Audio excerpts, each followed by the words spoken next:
Good evening. It's now 6 p.m. and the July 1st meeting of the Dublin Center Ramon Services District Board of Directors is called to order.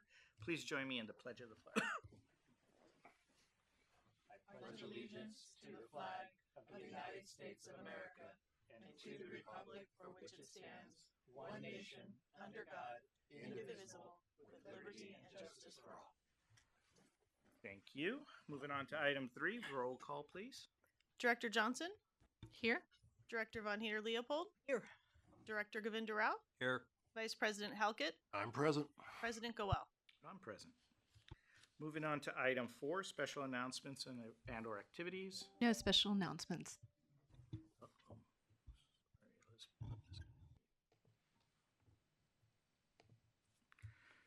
All right. Moving on to item 5, public comment. At this time, those in the audience are encouraged to address the board on any items of interest that is within the subject matter jurisdiction of the board and not already included on tonight's agenda. Comments should not exceed 5 minutes. Are there any speaker cards from the members of the public? No speaker cards. Thank you. Moving on to item 6, agenda management. No recommended changes. Thank you. Moving on to item 7, consent calendar. Matters listed under this item are considered routine and will be enacted by one motion in the form listed below. There will be no separate discussion of these items unless requested by a member of the board or the public prior to the time the board votes on the motion to adopt. Is there a motion to approve the items under the consent calendar? I'll second. I got a motion by Director Von Heater Leopold and a second by Director Govinda Rao. All those in favor signify by saying aye. Aye. Any noes? Any abstentions? The motion carries unanimous. Moving on to item 8, board business. Item 8A, adopt the 2025 sewer system management plan update. Staff. Good evening, President Goel, members of the board. I'm Dan Gill, the operations director for DSRSD.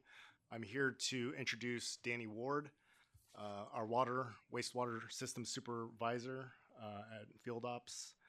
He will be updating the board on the sewer system management plan when you're ready. Good evening, President Guel, members of the board. My name is Danny Ward. I'm a water wastewater system supervisor, currently overseeing collections in the field operations division. I will be presenting the 2025 sewer system management plan update for your consideration, as this document must be adopted by the district governing body before it can go into effect and be submitted to the state. In this presentation, we will go over some highlights of our collection system maintenance crew, and a quick overview of the updates the district has performed under the new regulations that went into effect.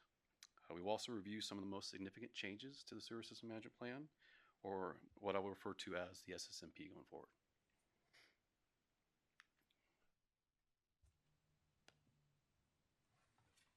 All right, we'll start off with an overview of our wastewater collection service area. It includes the southern portion of the city of San Ramon in Contra Costa County and the city of Dublin in Alameda County. It encompasses approximately 13,340 acres or 20.85 square miles. Some of the assets we have here of our wastewater collection system include 232 miles of gravity mains, 75 feet of force main or pressure pipes, 3 siphons, 30 gravity creek crossings, 1 permanent lift station, and 6,736 manholes. Picture here is lift station number 1 that's located on Dublin Boulevard, just across from the Dublin Sports Grounds. Here's the org chart for field operations. Boxed out is the crew that maintains our collection system and performs the underground utility locates. There's 8 FTE total, including myself, 1 senior, and 6 operators. We are funded through the local wastewater enterprise fund 200. Here are some of our three main pieces of equipment we utilize to maintain our wastewater collection system. We have 2 combo trucks, truck 109 and truck 110. They have the capability to hydrojet, which utilizes a high pressure pump and specialized nozzles to clean our sewer lines. And that's all on the front hose reel there. And then they have the vacuum capability from the boom you see there on top of the truck. Truck 134, that's our CCTV truck. It has a tractor with a high definition camera that is used to inspect our sewer pipelines. During these inspections, The pipelines are graded through a standardized grading system by our CCTV operator. The video and scoring is all uploaded into our asset management system. We have two types of collection certifications that we have. The first is the Collection System Maintenance Certifications through the California Water and Environment Association, and that is a required certification. The other is a Pipeline Assessment and Certification Program through the National Association of Sewer Services Company. This association trains and certifies operators on standard grading structure for the condition rating of the collections pipelines and manholes. This is extremely important as the grading of the pipe is what drives our CIP and maintenance program. I also want to note that this is a voluntary certification, and within the last 2 years, we've gone from 2 operators to now 6 operators and growing. And included in training, our wastewater and water operators attend task-specific training and annual trainings required to comply with the general order. The required trainings include going through the district's SSMP, understanding the elements, and especially element number 4, which lays out our maintenance program. The SSMP also requires us to do annual sewer spill emergency response training, which includes spill calculation and start time estimation.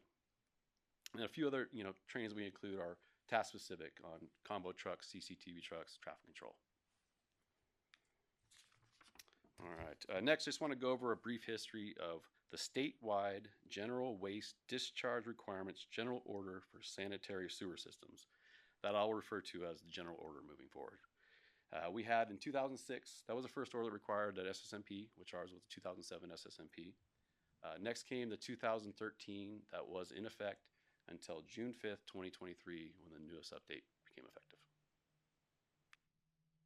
A few key milestones for this new update and this new, as of June 5th, 2023. In May of 2023, the legally responsible official certified for continuation of regulatory coverage. In July of 2023, we updated the sewer spill emergency response plan with the help of DKF Solutions and uploaded the plan to the state database. In January 2025, we worked with Paul Causey from Causey Consulting to complete the SSMP audit for audit period 2021 through 2024. In the audit, deficiencies under the new general order were highlighted with the need to define a manhole inspection program, a comprehensive training program, and reduce the size of our SMP were some of those ones that came out of that audit. That brings us to the current SSMP update, where we again worked with Paul Causey from Causey Consulting to make the needed changes for complying with the general order to reflect, and also to reflect the current practices of the district. The SSMB update must be approved by the governing board and uploaded to the state database by the due date of August 2nd, 2025. All right, now we'll move into the SSMP itself. The SSMP has 11 elements, and I'll be highlighting a few of the elements that had the major changes. We'll start with element 1 and the regulatory goal. The regulatory goal of the sewer system management plan is to provide a plan and schedule to properly manage, operate, and maintain all parts of the enrollee's sanitary sewer system. 2, reduce and prevent spills, and 3, contain and mitigate spills that do occur. The plan must also have context and narrative on regulatory, sewer system management plan update schedules, and your asset overview as well. Also in element 1, we have updated the district goals of the SSMP, reducing them down from 9 to 3. These updated goals are to properly manage, operate, and maintain all portion of the district's wastewater collection system to ensure we provide our customers the most reliable collection system possible. 2, minimize the frequency of sanitary sewer spills. And 3, mitigate the impacts associated with the spills. We also want to incorporate the district's current 5-year strategic plan as the mission, and each of the 6 goals in that plan tie in with our sewer system management plan, from regulatory compliance to long-term infrastructure investment down to customer service. Also in element 1, we updated our pipeline asset quantity, material type, and age. We removed lift station number 2 here, along with the regional pipeline and the Eels lift station from being part of our wastewater collection system. So the picture on the left there is showing the regional pipeline. that starts just in front of the Bay Club in the city of Pleasanton and runs into the plant. And the right is lift station number 2, which was decommissioned on March 7th, 2025. And now all there is that little lower concrete pad. The rest has all been removed.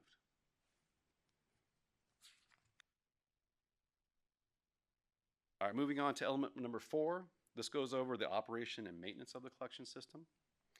We updated the cleaning intervals to align with the current hydro cleaning program, which we set out a goal to clean our entire collection system every 5 to 7 years. We also addressed the maintenance frequency for our force mains and our siphons. In this section, we did make sure to include ability to utilize contractors in case we run into staffing shortages or equipment issues. So why do we have a hydro cleaning crew? Why does it include SSMP? The hydro cleaning crew is most often the first to find issues in our system. The 3 photos above from the CCTV camera were done after hydro cleaning crews noticed unusual amounts of debris coming out during cleaning. The top left picture is excessive amount of grease in a pipeline. The crew noticed what we call gunboats, or large chunks of grease, coming down during cleaning. The picture on the right is one part of the pipeline that had roots at multiple joints. Again, they noticed roots coming down during and after the cleaning process, which prompted the CCTV. Bottom left was actually a picture found, we call it construction debris, but upon investigation, we'd found that a contractor had been using our sewer line to get rid of his extra mortar from the project. And it was actually found by the crew. They started seeing, half sheets of the pipe come down, which looked like full pipe. And upon investigation, once we pulled it out of there, we TV'd it, it affected the entire street. Yeah, not fun.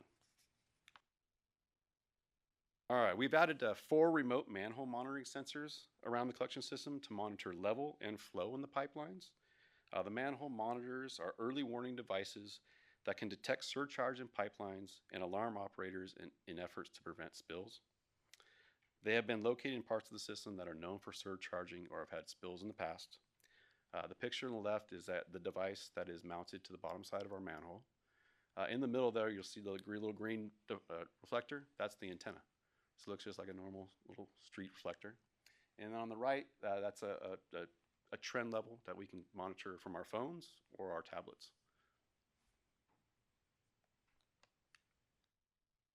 Element 4 also has private sewer laterals. This section received some changes. We further clarified the lateral ownership and responsibilities for maintenance, repair, and replacement to match Title V of the District Code. A link was also included to the district's webpage that explains the property owner's responsibility. An example of the type of information on the webpage is this little picture on the left that was taken from the webpage that shows things that can cause issues in your lateral and also your ownership responsibilities. We also added a new section, private lateral spills, where responsibilities for cleaning and mitigation of private lateral spills are distinguished. The private property owner is responsible for cleaning up the area affected of the spill.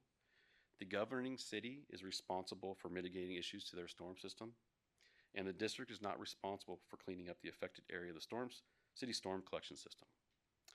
We've reached out to the City of Dublin to make them aware of these changes, and we have meetings with them coming up very shortly. The City of Dublin has shown interest in having the district assist with their storm system through an agreement. Before you move on, Danny, Yes. just a quick question. I'm really you anticipated my question about how do we notify the cities of the changes. So the follow-up to that would be, how are we going to notify the private property owners, or is there no change? There really is no change Okay. for private property owners. They do know they're responsible for their private laterals. Or if not, we explain it to them while they're out there. We usually, let them know they need a plumber, what the issue may be. As much as possible, we're not allowed to touch their lateral or work on their lateral. Okay, but so we even can though it explain says as much as- clarified, there's no significant change. No, we just want to make sure that the language from the last one further clarified it, that, there wasn't any question. And then to show to link it to possible solutions or places for them to look. Great, thank you. The biggest change is communicating with the cities.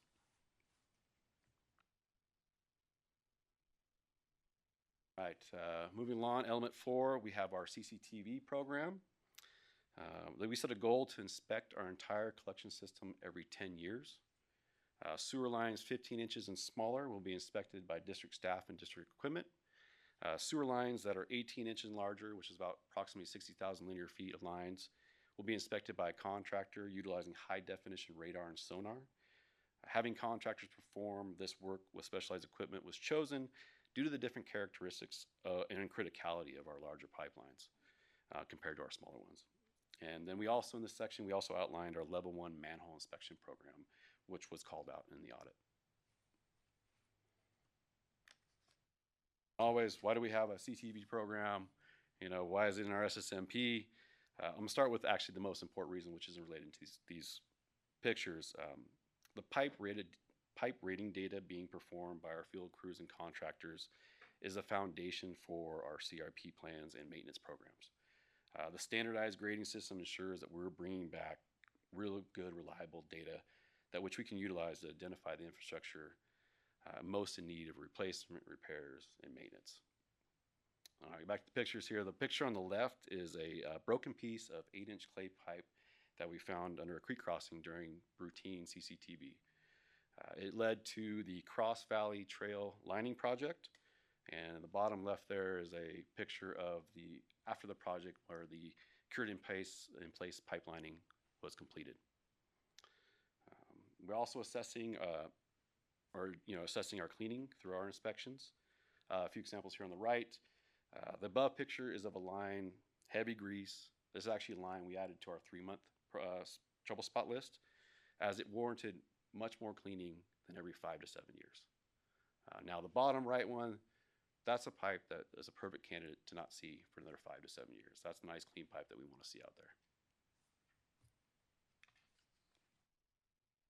All right, moving on to element 6, we have the sewer spill emergency response plan. And I know you've probably heard me earlier in here talk about sewer spills.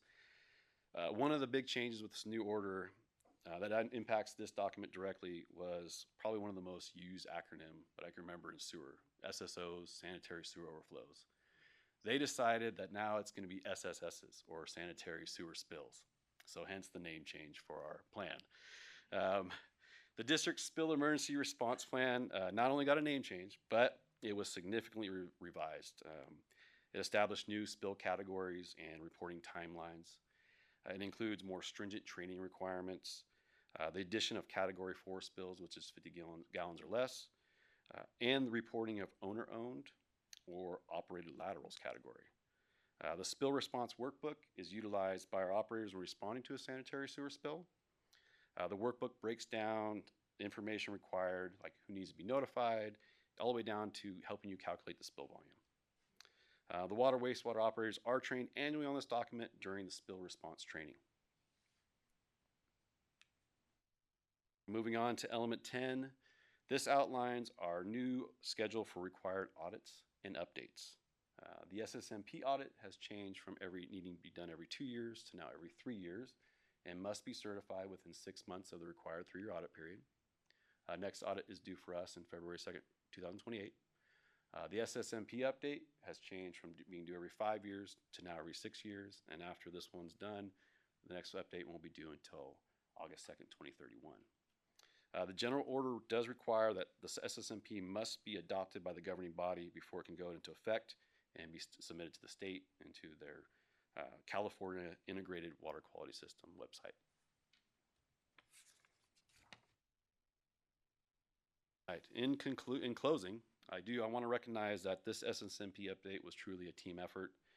Everyone involved wanted to make sure that every element of this plan truly reflects what we do here for our wastewater collection system.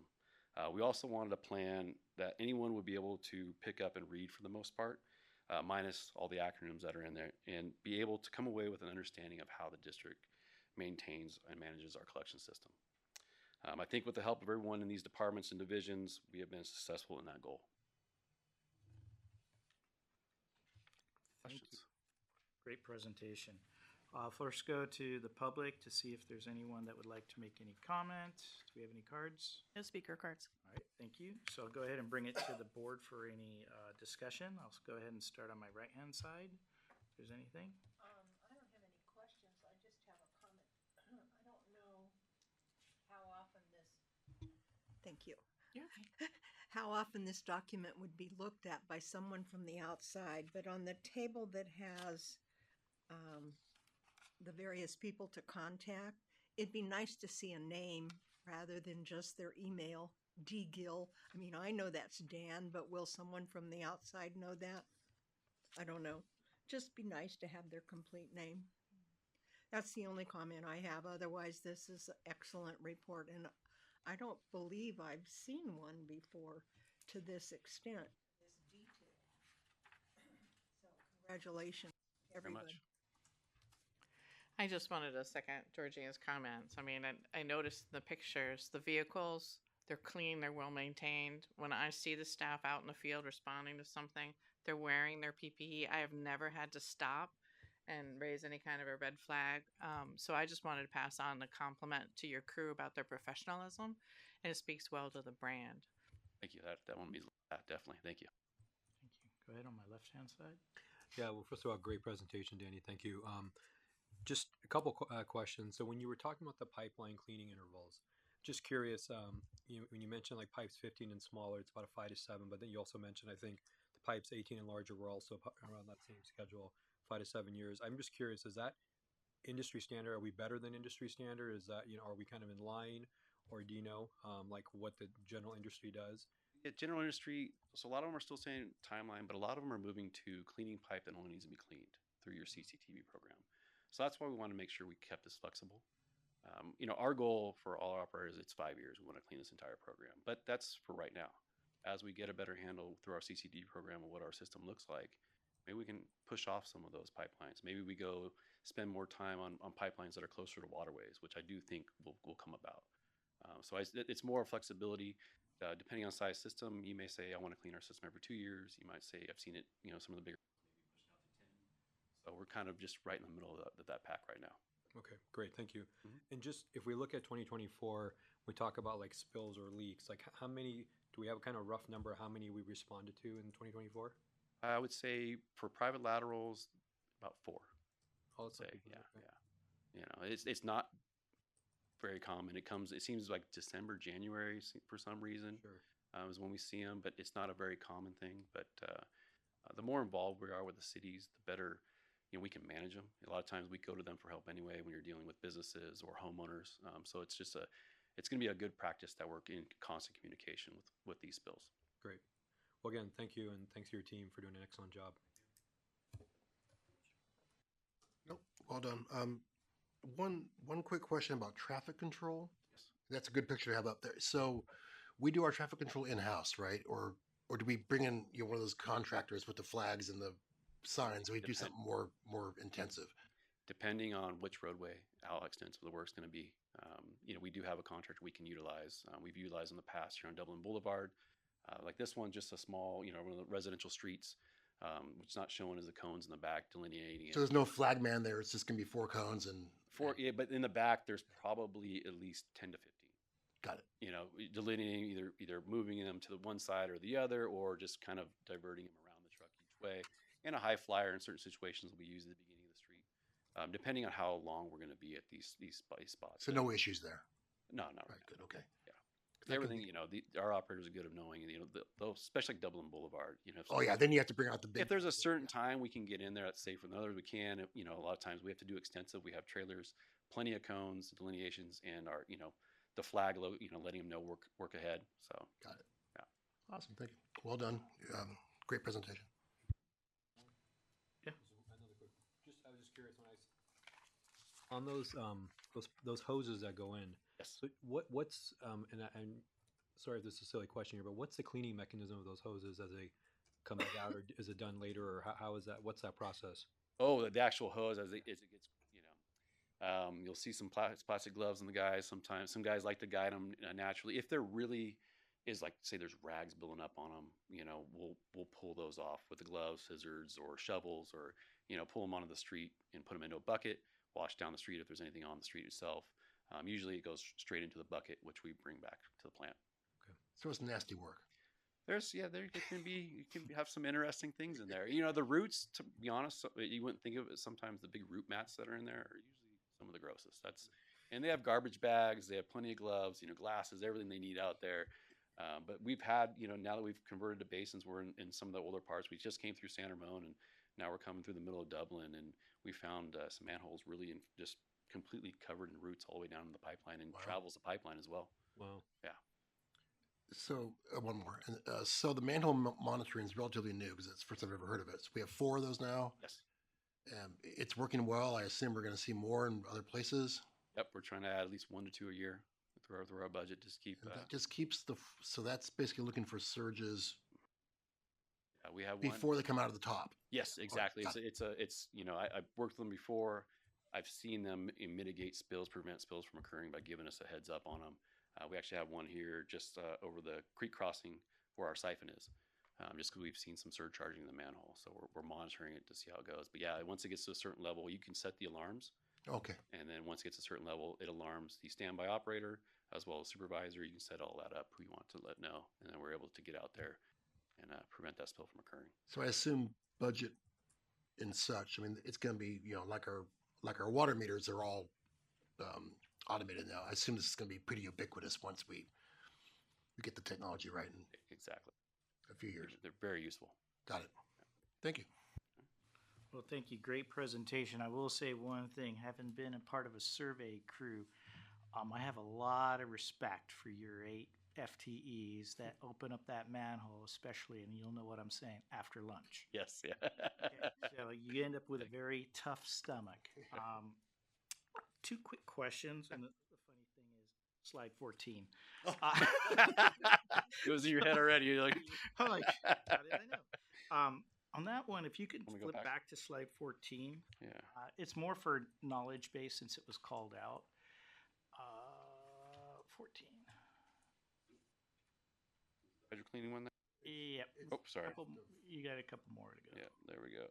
And Right Here. there. Yep, Bottom there you go. left one. The one Yes. You talked about the contractor releasing grout in there. Obviously, the contractor was no longer able to be found, or Oh, we did. We worked with Capil and Environmental. We tracked him down oh, and met with him at the plant. Showed him what we found in the sewer pipeline, and there was a home being redone right there. So yeah, we were able to go after him and work with the city of San Ramon as well. so some level of accountability was. Some level of, yeah, absolutely, some level of accountability. So that it just happened to be you were checking the line.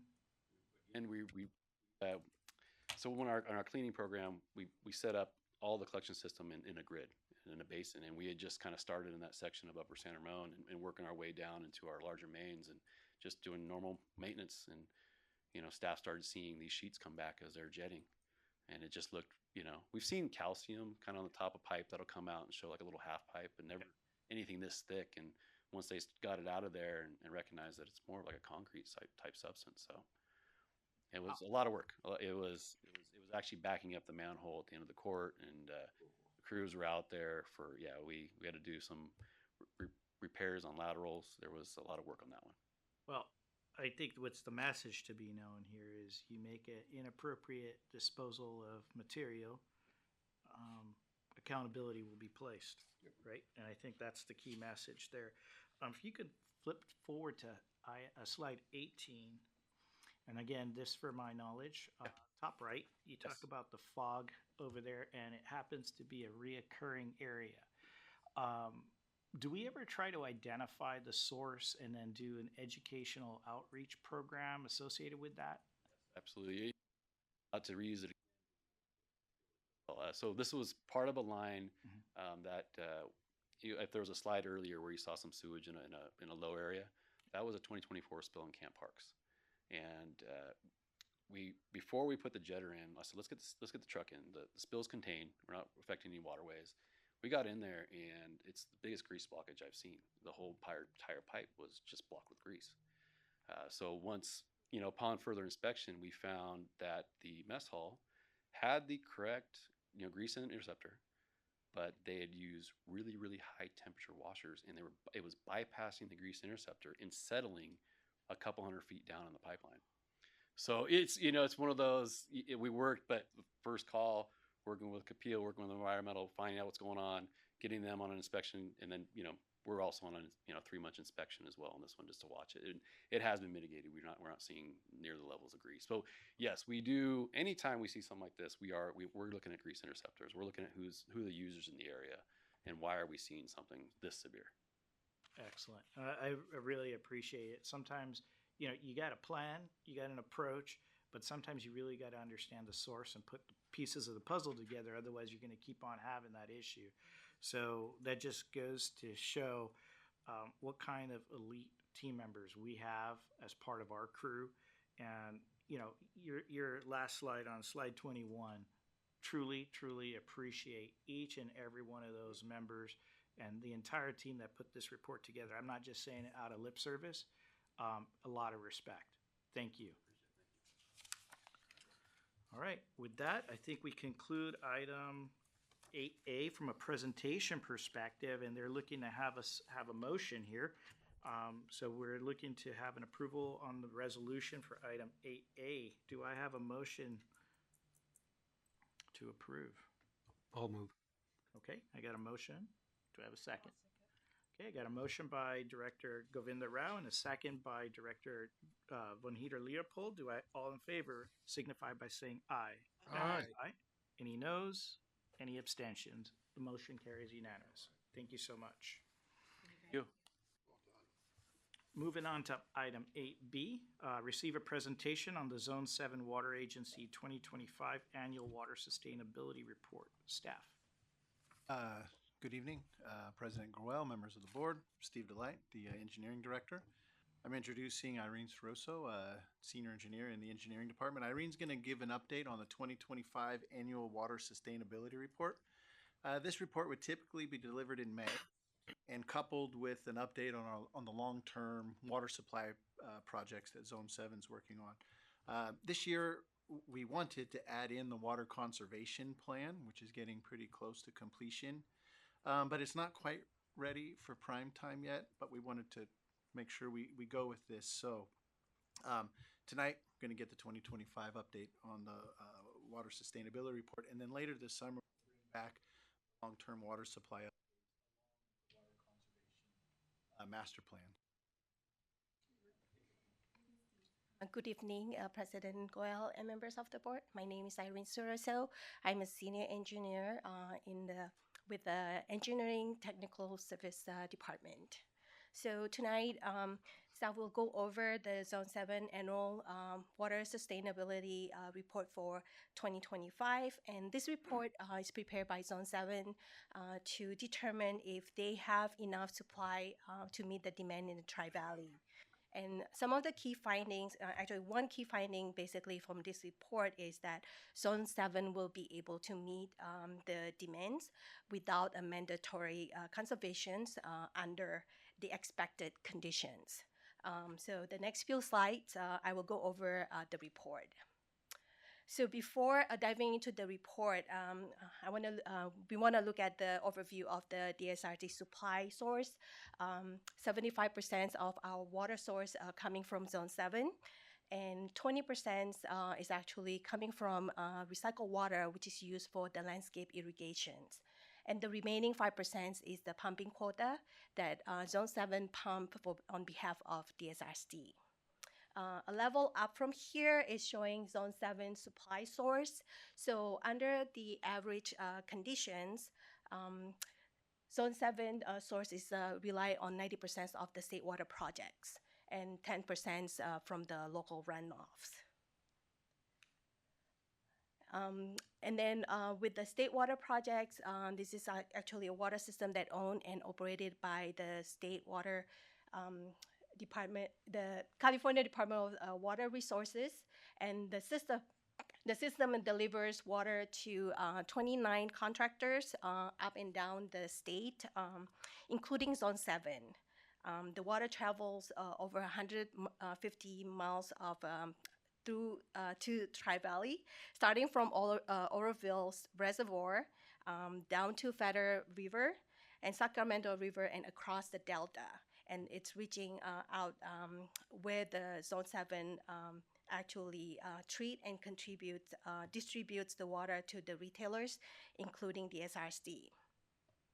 So Zone 7 also has storage facilities locally located in the Livermore groundwater basins, and also in the Southern California, the groundwater banks are located in Kern County.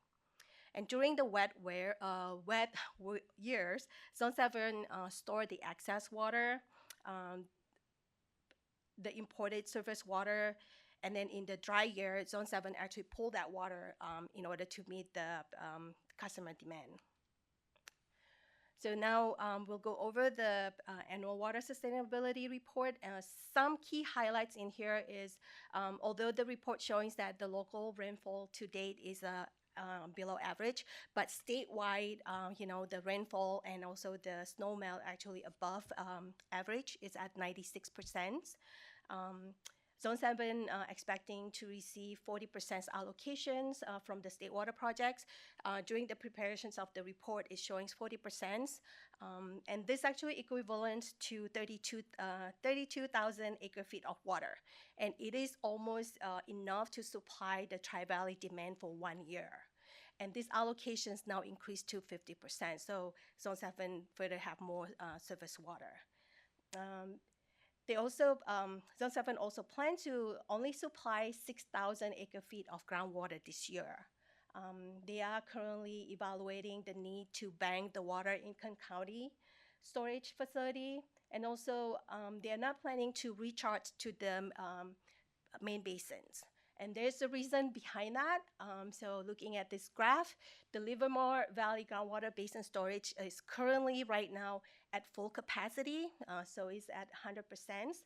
So this graphic basically showing the top here in the blue is the operational storage, and the green here is the reserve storage, which is the minimum threshold for operations. So I want to show also here, this is the recent drought. During the recent drought, Zone 7 has been withdrawing the water from the groundwater basins, but the last 2 years, they were able to replenish this level back to 100%. Now look at the Kern County storage facility. This chart basically showing the blue bar here, like this graphic basically showing like the banking, the way Zone 7 banking the excess water. So the blue bar here basically showing when Zone 7 is actually deposits the excess of water, and the red bar is actually showing when they withdraw the water from Kern County storage. So Zone 7 withdraw about 30,000 acre feet during the last drought. You can see it, the dip here on the green. This is the cumulative balance of the bank. So you see they withdraw the water, but they were able to replenish too the storage and putting the excess water into the bank.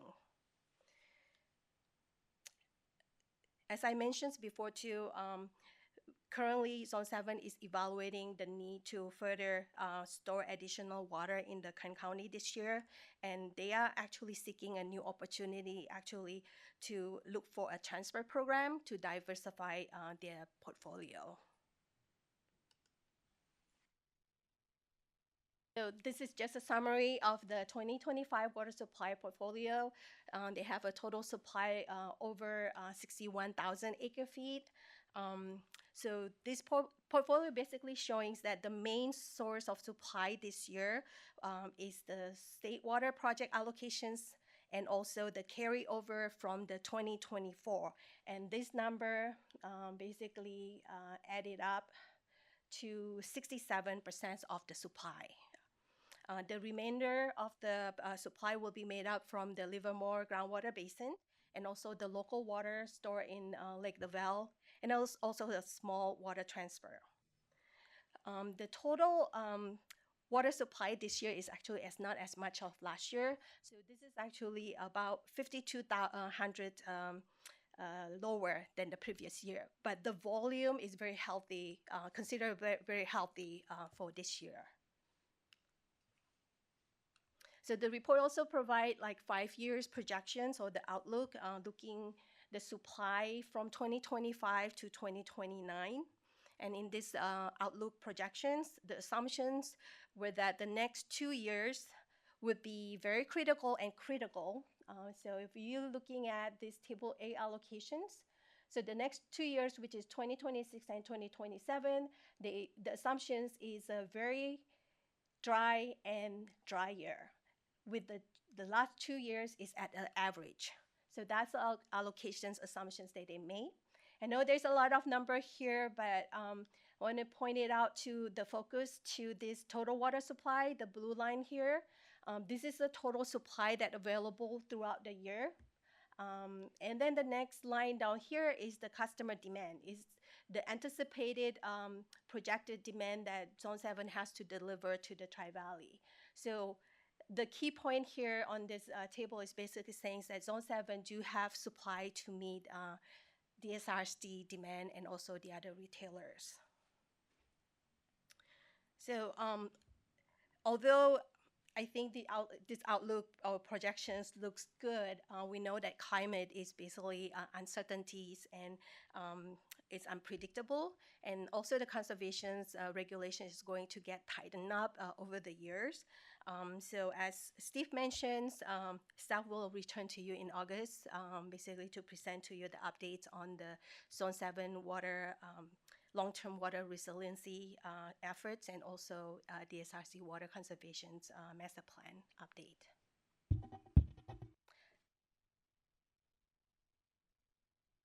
So with that, we're closing my presentations and staff is available for any questions you may have. Thank you for that nice presentation. I will open it up to the public to see if there's any comments, any comment cards. No cards. Thank you. We'll bring it back to the board, and I'll go ahead and start on my left-hand side this time. All I just have is say, very nice presentation. Thank you. Rich. Yeah, well done. Can you go back one slide to the 5-year outlook? So if I'm reading that right, 2000. All right, so 2025 is kind of baked. We know we're at 40%. 77, I know, was a really nasty year. If we had a couple of 77 stacked up, it looks like we're still okay. I just want to make sure I'm kind of, so if we had the 13.1 in 2026, we end up with 13.1 in 2027 because it's a bad year. We're still seem to be okay given the storage. Am I reading that right? That's correct, yeah. Matter of fact, I think we can go 3 77s in a row and still be, yeah, that'll get a little tight. Yeah, so Zone 7 also is going to keep monitoring the conditions to see what happened, and then update this number and see what need to be done. But I do applaud the fact that you're using a really bad year. Yeah. I mean, that's a nice conservative way to do it. Well done. And I'll add my final comment is this is a great presentation,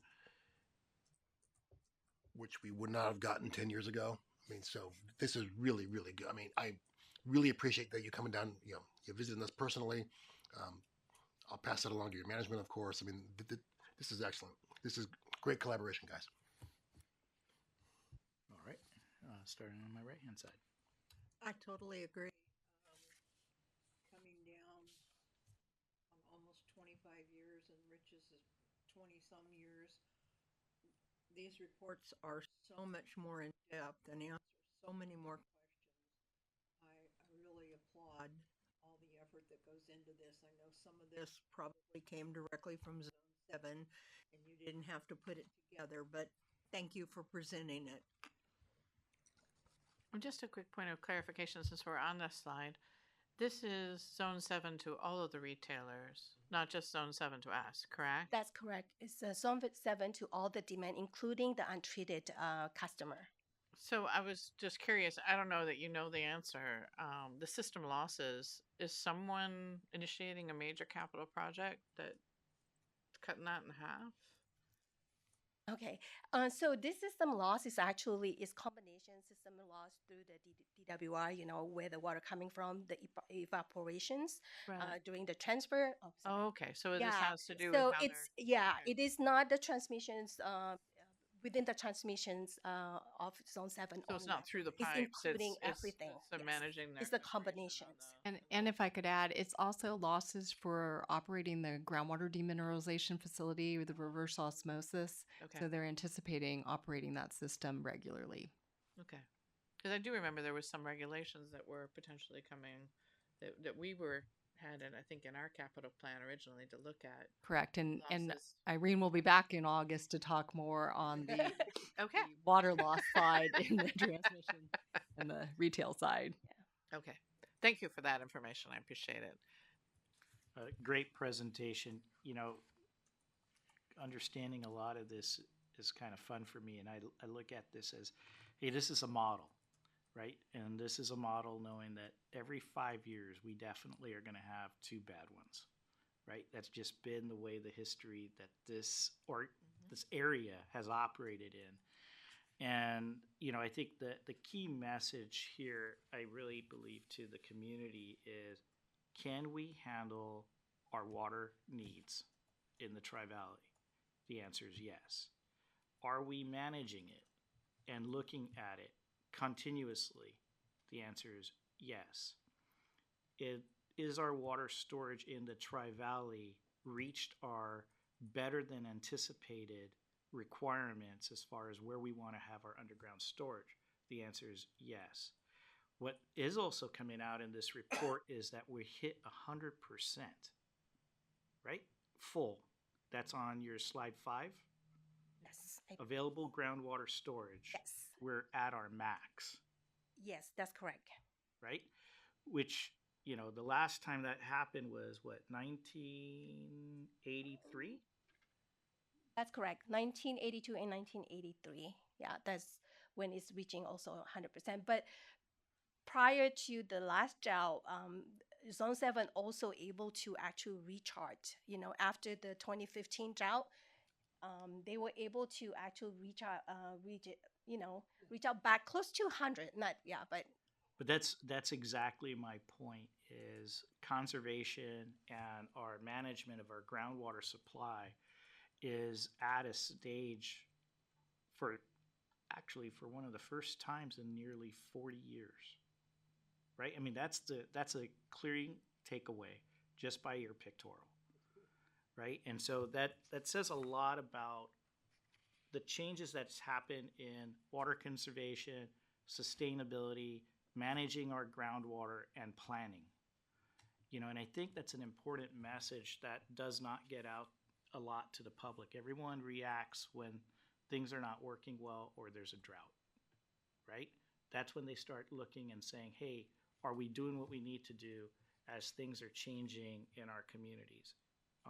So I thank you for this message of being able to share with this what's being provided from Zone 7 and sharing what their projections are of all of this information. Thank you. With that, we'll move on to item 8C. Thank you, Irene. Thank you. Thank you. We'll move on to item 8C, presentation on the strategic plan progress report for fiscal years 2024 and 2025. Staff. Good evening, President Goel, members of the board. This evening, thank you very much. I'm Michelle Gallardo, Administrative Services Director. I'll be presenting an update for you on the strategic plan, a progress report on the previous strategic plan, and then a preview of the future updates. This evening, it'll be the 2024-28 strategic plan, which was adopted back in April of 2023. We'll be going over highlights of that strategic plan, and then we will provide you with a proposed work plan and progress report samples and a schedule for those updates. So the DSRSD's strategic plan 24 through 28 had 10 goals, and those goals were worked through the 5-year plan. Just this evening, we'll be giving you some highlights on the accomplishments of fiscal year 24. We completed the Energy Facilities Master Plan and adopted and energy policy. We tested the 3 DSRSD East Bay Mud emergency interties. We replaced 12,000 feet of aging water lines in the Canterbury Wineberry neighborhood. We implemented improvements to comply with all the new 2024 laboratory standards. We completed a water rate study and adopted a 5-year schedule of rate adjustments. We implemented the Tyler Munis software system for payroll, employee self-service, and capital assets. Oops. And we conducted joint EOC, or Emergency Operating Center, tabletop disaster preparedness training exercise with the City of Dublin. We implemented a new professional and supervisory training and development program and held a biennial Citizens Water Academy, all in fiscal year 24. In fiscal year 25, I apologize for the backwards there. We'll just pop them all up for you. Keep you on your toes. We contracted with a third-party administrator to manage the district's investment portfolio. We implemented Tyler Munis system for utility billing and converted to Tyler Payments for online payment collection. We completed the large diameter sewer condition assessment project. We also completed the feasibility study to evaluate adding solar at the district's facilities and Lavma site. We reviewed and commented on the 3rd nutrient watershed permit. We also completed the phase 2 of the workforce study, and we prepared the regional hydrology of Northwest Livermore Valley groundwater basin, studying and evaluating PFAS in wastewater and recycled water operations. And we prepared the fiscal year 26 and 27 operating budget and capital improvement program 10-year plan and 2-year budget. And so as you can see here, we worked in the earlier part of this calendar year 2025 to update the strategic plan. Went from 10 goals. We're moving now to a consolidated 6 goals for the new 2025 strategic plan update for the next 5 years. And you can see here are our 6 goals: environmental protection, regulatory compliance, long-term financial stability and sustainability, workforce development and planning, resilient and effective operations, long-term infrastructure investment, and customer service and community engagement. And so for the future strategic plan progress report updates, we're preparing a work plan to put together an organized format, if you will, for goals, strategies, objectives, and projects related to that strategic plan. And this is a sample of what that work plan would look like in terms of tracking and our future reporting. This is a sample of what a progress report would look like. It would list out the departments and the strategies with a status bar or a color coding, if you will, to note progress being made on the strategic initiatives. This is an example of one for workforce development and planning. And so for the future proposed schedule of updates for the 26 through 2030 strategic plan, we plan to bring a mid-year progress report. There'll also be updates through the GM's monthly report. The progress report will come in January of 2026, and then there'll be an annual report in July of 2026 at the regular board meeting. And with that, I'm happy to answer any questions you may have. Thank you. I'll go ahead and open it to the public. Do we have any comment cards? No speaker cards. Thank you. I'll go ahead and bring it back to the board. I'll start on my right-hand side. I don't have any questions. Good report, though. So one of those terms that we had a tough time defining was employee engagement. So I'm curious as to how transparent those dashboards will be and how they will be generated. Is it something you're just doing to show us, or is it something that's going to be accessible to staff, and how will the metrics be collected? I mean, do you have any vision around that? I was just curious. So, with the general manager's monthly report, that'll be a part of the public report of the board of directors.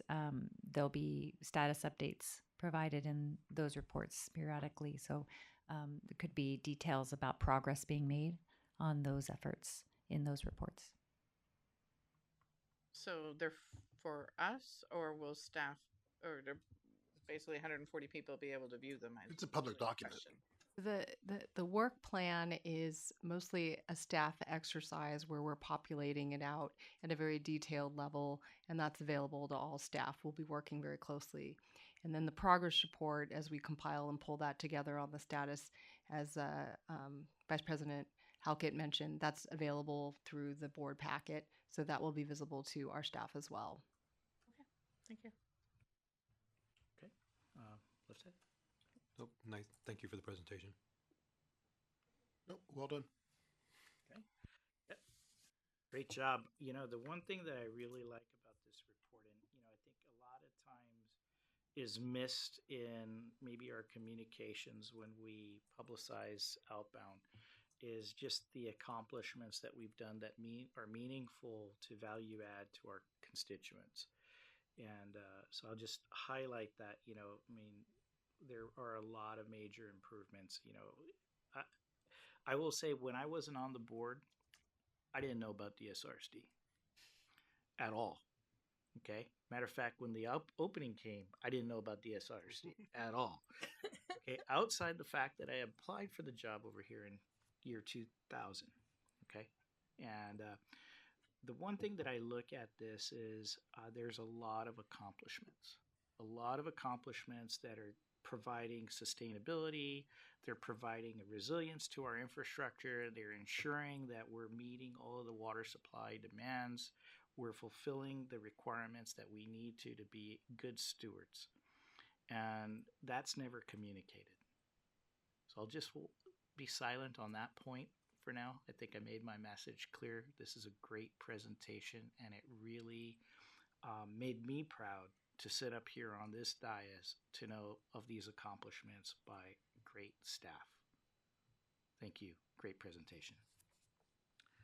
With that, we will move on to item 9, reports, board items. We'll go to Joint Powers Authority and committee reports. I know there was one. Georgina and I attended both of those, or that one. On June 23rd, 2025, it was the DSRSD City of Dublin Liaison Committee. Georgina, you want to cover it? Sure.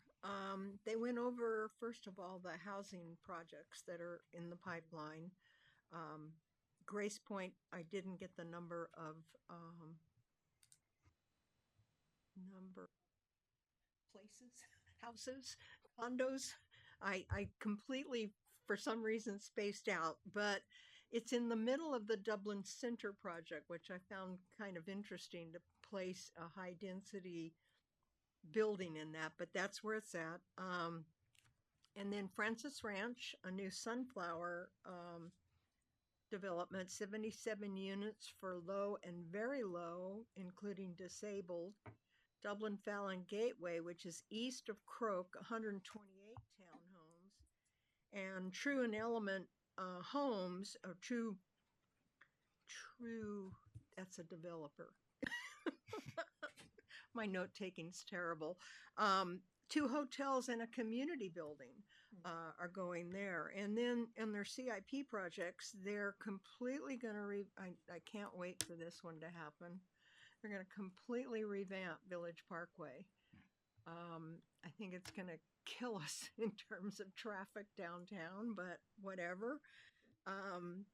They're in the process of building a forest park, Wallace Ranch Park, Iron Horse Nature Park, and open space. That one's rather interesting. It's going to be on the railway right away between Amador Valley Boulevard and Stagecoach.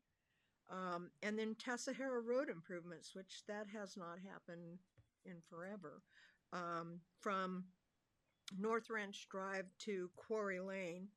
And then, of course, the Dublin Boulevard extension. And one I was surprised about, they have a project to completely rebuild Kolb Park. which is one of the old ones. It's the one that sits next to the old original elementary school and district office on Brighton. So that's all. And then of course we gave all of our stuff to them. Yep, I think that's it was a very good presentation, and I think this is just the step of really rejuvenating the collaboration between DSRSD and the city of Dublin. It was kind of dormant. When I was on city council, it barely happened, and so I think we've been pushing for a semi-annual. We're looking to try to get together, I guess, towards the tail end of this year. One of the things that was important that we did share was the emergency and wildfire preparedness information. It was a good collaboration discussion, and we kind of pointed out some stuff and thoughts in there. So I think more than just information sharing, it was an alignment sharing, right? It was an alignment about what are the key activities. And, Georgine mentions about the Village Parkway, but inside of there is a collaborative effort between DSRSD and the City of Dublin, where we're actually having the City of Dublin perform that work with their contractors as not only a cost savings, but also to offset inconveniences to the public. Right? And so, in other words, we won't be tearing the road up again. Yeah, we won't tear it up twice. Right? And so I think this is another one of the advantages by a very good collaboration between these two entities to ensure that our constituents are well served, and we're looking at it from all angles, from both sides of the house, and to making sure we're also being passionate about inconveniences. Any progress is going to have inconvenience. We're watching that on a major highway just to the west of us. So, but the end result is hopefully one that we'll be able to enjoy. That's all I have to report out on that as well. So we'll move on to written reports for days of service. I know Director Govinda Rao has one. Go ahead. Yeah, I have. Thank you. What I had on June 24th, the city of San Ramon had asked for us to give them an annual update. So Jan and myself presented to the city of San Ramon, and I also want a big shout out to Natalie Stitch for doing a great job with the slides and putting together a really good slide presentation. But what we did is we gave them an overview and then talked about the water supplies. A lot of the slides were similar to what Irene had here. And then talked about our drinking water quality and spoke about PFAS. Then we talked about recycled water, and then about our energy plans. So also a big kudos to Jan, did a really nice job. I mean, the city council was very engaged and had a lot of good questions, and were very interested about our updates. So it was about an hour, right, presentation, I think, by the time we started, and we fit. I mean, our part wasn't an hour, but I think the number of questions, and so they were very engaged, very interested, and so that was really good to see that. But yeah, Jan again did a very nice job in answering pretty much all the questions. So okay, that's all I have. All right. Any other report outs? Seeing none, we'll move on to item 9A3, request new agenda items to be placed on a future board or committee agenda. Any items? Nope. All right. Moving on to 9B, staff reports. Events, we have a joint Alameda County Contra Costa Special Districts Association meeting that DSRSD is hosting at our field operations facility next Wednesday, July 9th at 10 a.m. The July 15th board meeting is canceled, and we have a special meeting on July 22nd. Also, just wanted to give one more plug for the CASA conference at the end of the month in San Diego from July 30th through August 1st, and there's still some time to sign up if any of the board members are interested. When's CASA? July 30th through August 1st. San Diego. Stay classy, son. And if you want to go early, you can go to a Padres game on Tuesday night. And we will keep keep that off the record there. And so with that, we'll move on to adjournment. The meeting is adjourned at 7:04 p.m. Have a great evening. Thank you.